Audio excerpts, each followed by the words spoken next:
शामिल होंगे, ऐतिहासिक यात्रा होगी, बिहार की जनता का आशीर्वाद मिलेगा, ये तेजस्वी यादव का भी बयान है कि जो एसआईआर मुद्दे को लेके इन्होंने विरोध करा और दूसरी तरफ प्रेस कॉन्फ्रेंस में ये कहा ये वोट यहाँ बन रही है, ये वोट यहाँ बन रही है, ये वोट यहाँ बन रही है। और कुछ लोग ऐसे हैं जो जिंदे रहते हुए उनकी वोट नहीं है, कुछ लोग ऐसे हैं जो उनकी मृत्यु हो गई है उनकी वोट है। और ये वोट चोरी जो ये कह रहे हैं उसी का सॉल्यूशन एसआईआर है। पता नहीं क्यों नहीं समझ पा रहे हैं। उसी पे माननीय सुप्रीम कोर्ट ने अपना फैसला भी दे दिया है। तो फिर जब सारी बात जो ये कह रहे हैं बात ही वो थी, तो ये तो ऐसे हो गया कि बात सही हो रही है, उसमें बीच के कहो कि सही नहीं हो रही है और उसी पे यात्रा शुरू कर दो। अरे भाई, यात्रा शुरू करनी है तो बिल्कुल करना चाहिए, पर जो आप समझ लो आप क्या कह रहे हो। कभी आप कहते हो इकोनॉमी डेड, और जो एसआईआर कर रहा वही तुम कह रहे हो, तो फिर बात क्या है। समझ नहीं आ रही है कि कितना कंफ्यूजन है। पहले भी 3 साल तक कांग्रेस का अध्यक्ष नहीं बना था, कंफ्यूजन। इनका एलओपी कहता था महामहिम राष्ट्रपति को राष्ट्र की पत्नी, जब कंफ्यूजन। हमेशा 2-3 फाड़ होते, 2-3 जगह कांग्रेस में लोग बोलते हैं तो कंफ्यूजन। इस मुद्दे पे भी कंफ्यूजन, यात्रा पे भी कंफ्यूजन, कंफ्यूजन ही कंफ्यूजन है। तो होगा क्या ऐसे। विपक्ष की जिम्मेदारी निभाने के लिए, एलओपी की जिम्मेदारी निभाने के लिए सही देश का आकलन करके जनता को नीचे तक जाके क्या क्या दिखते हैं आकलन करके उन मुद्दों को जोरदार तरीके से जब पार्लियामेंट चलती है जब उठाना चाहिए एलओपी को। जब पार्लियामेंट चलने नहीं देते, 17वीं लोकसभा के आखिरी 7 सत्र नहीं चले, इस 18वीं लोकसभा के भी 4 सत्र नहीं चले, जिन बिलों पर चर्चा होनी चाहिए, जहां वो गरीब मजदूर किसान पिछड़े दलित अकलियत उनके मुद्दे होते हैं, वहां संसद नहीं चलने देते। चलो, संसद नहीं चलने दे रहे तो पैदल ही चल रहे हैं। उपराष्ट्रपति चुनाव को लेकर आज 17 अगस्त को प्रेस कॉन्फ्रेंस करेगा इलेक्शन कमीशन। ये जहां तक एसआईआर का मुद्दा है, चुनाव आयोग को बिल्कुल साफ स्थिति करनी चाहिए और इसीलिए शायद प्रेस कॉन्फ्रेंस रखी गई है। पर जो व्यवहारिकता में देखने को मिलती है कि जिन मुद्दों को माननीय राहुल गांधी जी लेके खड़े होते हैं कि कई जगह वोट बन रही है, किन्हीं की मृत्यु हो गई है उनकी वोट है, कुछ जिंदे हैं उनकी वोट नहीं है, इन सभी में संशोधन करने के लिए, सभी का सत्यापन करने के लिए, और किसी घुसपैठिए ने नकली कागज आदि लगा के वोट तो नहीं बनवा दी है, इन सब के लिए तो एसआईआर है। तो जो राहुल गांधी जी कह रहे हैं उसी को तो एसआईआर कर रहा है और उसी को सुप्रीम कोर्ट ने भी माना है। तो चुनाव आयोग को स्थिति अपनी स्पष्ट करनी चाहिए, बात सही है। और दूसरा जो संवैधानिक व्यवस्था है चुनाव आयोग की कि देश के उप महामहिम उपराष्ट्रपति का चुनाव होना है, और उस पर तो एक प्रोसेस है जिसपे प्रेस कॉन्फ्रेंस होकर के चुनाव आयोग को संविधान के अनुसार अपनी डिक्लेरेशन करनी चाहिए। फ्रॉड आरोपों पर इलेक्शन कमीशन का पलटवार। उन्होंने कहा है कि विपक्ष ने आपत्ति उठाने का सही मौका गंवा दिया है। मतदाता सूची से संबंधित किसी भी मुद्दे को उठाने का उपयुक्त समय, दावे और आपत्तियों की अवधि होती है। इसी उद्देश्य से मतदाता सूची सभी राजनीतिक दलों और उम्मीदवारों को साझा की जाती है। अगर सही समय और सही माध्यम से उठाई जाए तो संबंधित एसडीएम, ईआरओ उन गलतियों को अगर वास्तविक होती हैं चुनाव से पहले ठीक कर सकते हैं।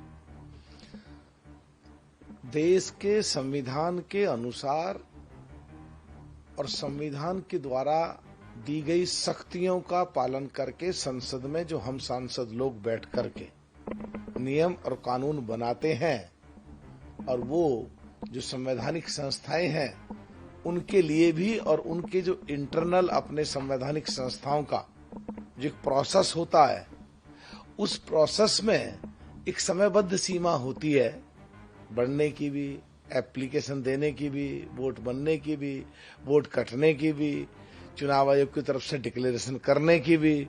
उसकी समय सीमा होती है कि इस समय सीमा के अंदर अंदर ऑब्जेक्शन डालने हैं, तो उस समय सीमा के अंदर ऑब्जेक्शन डाले ही नहीं है किसी ने, तो आगे जो संवैधानिक के अनुसार जो कानूनी व्यवस्था है उसमें कैसे आगे कार्रवाई होगी? तो ये तो सभी राजनीतिक पार्टियों को उसको समझ के जो प्रोसीजर है वो अडॉप्ट करना चाहिए, और संविधान के अनुसार जो व्यवस्था है संवैधानिक ढांचों की उसको अडॉप्ट नहीं करेंगे और गैर जिम्मेदार तरीके से एक उल्टे सीधे आरोप लगा के और केवल सुर्खियों में रहना चाहेंगे और केवल टेलीविजन और अखबार में छपना चाहेंगे, तो वो प्रोसीजर को अप्लाई नहीं करा है तो उसमें तो वाकई दिक्कत तो होगी ही होगी। अगर उस प्रोसेस को पूरा करेंगे और फिर जो जगह उपयुक्त प्लेटफार्म है वहां लेके जाएंगे, अगर वहां सुनवाई नहीं होगी तो फिर कोर्ट में लेके जाएंगे और कोर्ट से 100% न्याय मिलेगा। पर उस प्रोसीजर को ही नहीं अडॉप्ट करते हो और टाइम बाउंड पीरियड में अपनी चीजें जवाब या ऑब्जेक्शंस फाइल नहीं करते हो और उस समय निकलने के बाद शोर मचाते हो, तो मेरे हिसाब से तो गैर जिम्मेदार एक तरीका है काम करने का उन राजनीतिक पार्टियों का जो उल्टे सीधे बगैर प्रूफ के खुद की अपनी कार्य प्रणाली ढीली होने की वजह से समय सीमा में खुद एक्शन करे नहीं, उस वजह से जो आरोप बगैर मतलब के एक संवैधानिक संस्था चुनाव आयोग पर लगाते हैं। नीतीश कुमार ने प्रोत्साहन के तौर पर घोषित किया है कि जो व्यापार रोजगार ज्यादा देंगे, क्योंकि बिहार में 1 करोड़ नौकरी बनाने की कोशिश नीतीश कुमार लगातार कर रहे हैं। उन्होंने कहा जो रोजगार ज्यादा देंगे उनको सब्सिडी दी जाएगी, मुफ्त जमीन दी जाएगी, तमाम इस तरीके की सब्सिडी की बात कही गई है। जो विवाद जुड़े हुए हैं उनका समाधान किया जाएगा, तमाम बातें घोषित की गई है। ऐसा लगता है उत्तर प्रदेश में एक कॉरिडोर कानपुर की तरफ लखनऊ से बनाया गया है और उसमें रक्षा से संबंधित जितने भी कोई इक्विपमेंट बनाएंगे तो उनमें जमीन फ्री दी जा रही है। तो उसी क्रम में वहां पे काफी अच्छा देखने के लिए रिजल्ट्स आए हैं। उसी सोच के साथ बिहार में भी शायद ये किया गया है।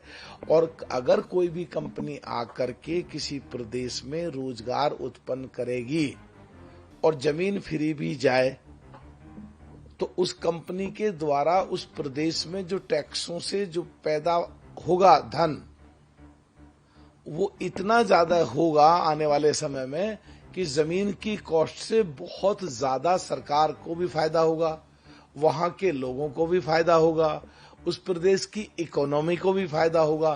तो नीतीश जी ने बहुत अच्छी सोच के साथ बिहार प्रदेश के लिए, बिहार प्रदेश के लोगों के लिए, बिहार प्रदेश की इकोनॉमी के लिए, बिहार प्रदेश में राजस्व ज्यादा बढ़े इसके लिए, आने वाले समय में नौजवानों के लिए एक बहुत अच्छी शुरुआत की है जो स्वागत के योग्य है। और दूसरे प्रदेशों को भी इस लाइन पे जाके सीख लेना चाहिए। उत्तर प्रदेश में तो पहले ही चल रहा है, ये आने वाले समय में नौजवानों के लिए और प्रदेश के लिए और फिर आखिर में आके देश के लिए एक बहुत बड़ी योजना सिद्ध होगी।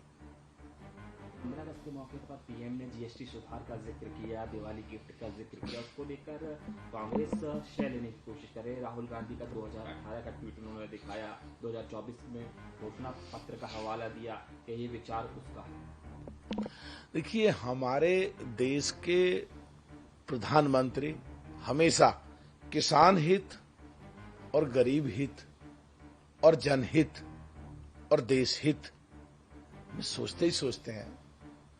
अभी किसान हित को ध्यान में करके अमेरिका के सामने भी झुके नहीं, मछुआरों के हित में, पशुपालकों के हित में, किसान के हित में, गरीबों के हित में झुके नहीं। और उन्होंने महसूस किया कि कुछ चीजें ऐसी हैं जो सीधा गरीब और कमजोर और जो लोग हैं उनसे जुड़ी हुई हैं, और उन्होंने इस पे होमवर्क करने के लिए दिया है और उन पे उनका मन बन रहा है कि जीएसटी कम करी जाए, और लाल किले से उसको उद्घोष किया है और दिवाली पे तोहफा देना चाहते हैं। तो इसमें भी कुछ लोग जो बीच में कूद कूद के कुदक बीच में कमी निकाल रहे हैं, तो क्या वो ये नहीं चाहते कि जीएसटी गरीब लोगों के लिए कम हो? क्या वो इसमें भी कुछ राजनीति बनाना चाहते हैं? इसका तो मतलब ये हुआ, तुम कोई भी कितना ही अच्छा काम देश की सरकार कर ले, माननीय प्रधानमंत्री कर ले, उसमें भी कुछ ना कुछ तो कमी निकालोगे ही। अरे छोड़ो, ये पहला देश नहीं है, आज का देश है। इसमें 68.9% नौजवान लोग हैं, सब देख रहे हैं, सब समझ रहे हैं।